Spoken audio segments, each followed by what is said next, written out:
faɗa ma na rasa me yake damun mutanen yanzu baka damu da mutum ba ma ya damu. Jiya fa ina zaune ba naji ana wani tsurkufa naka.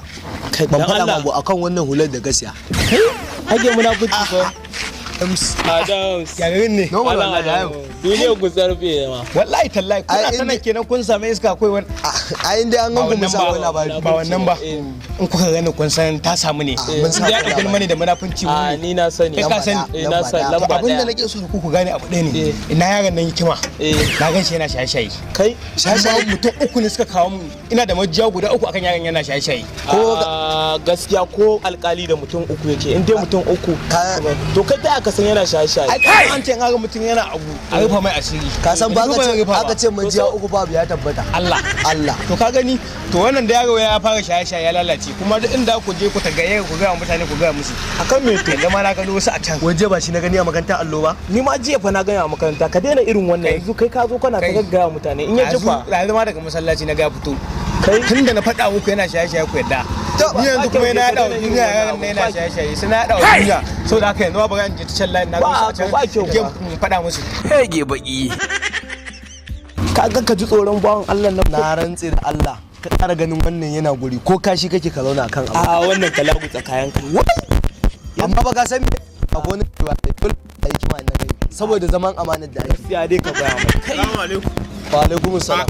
Na gidaje na yake ciki ne. Sai da kare kima. Layya me labari? Kai Me?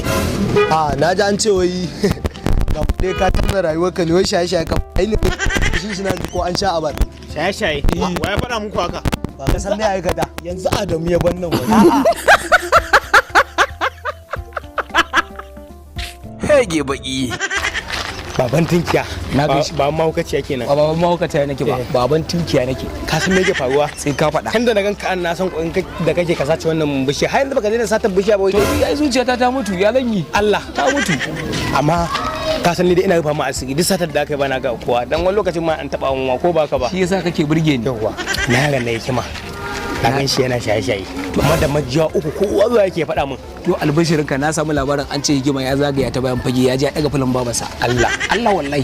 to shi rayuwar sa tsinyanta da kage kenan.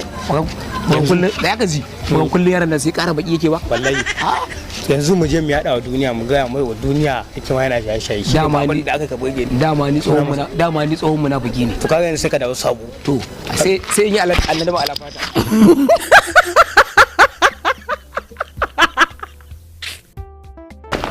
Kai baban tinkiya gona ka san me nake so da kai gulma maka kawo ma da ka san shi ko Ba kai barkaji. Mu ba mu da gulma kyauta. Ko idan muka kai ma mutumin mu ne. wallahi shi ne mu ga Kai ma kila na ga na hikima na ga na hikima Ai dan ma yanzu daga ganin na ga na hikima ana ga ma na gane. yayin ya zama tabargan dan shaye-shaye na ga Allah hikima ya wasta lalace komai sha yake Kai hikima ya lalace wannan mutumin ke rigen nan. ai hikima na rantsi a musabakar da aka yi ta ɗaya zo shi sa duk unguwar da ma mai tarbiya kamar hikima ta inda nake ji kenan wallahi mutumin kirki ne kai ai hikima yayi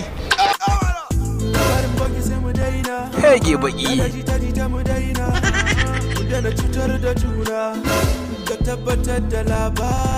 Hey! Hakan shi ne tsari sai da cutar da juna. Mi confirming kafin mu dorar. Mi confirming. Ayo!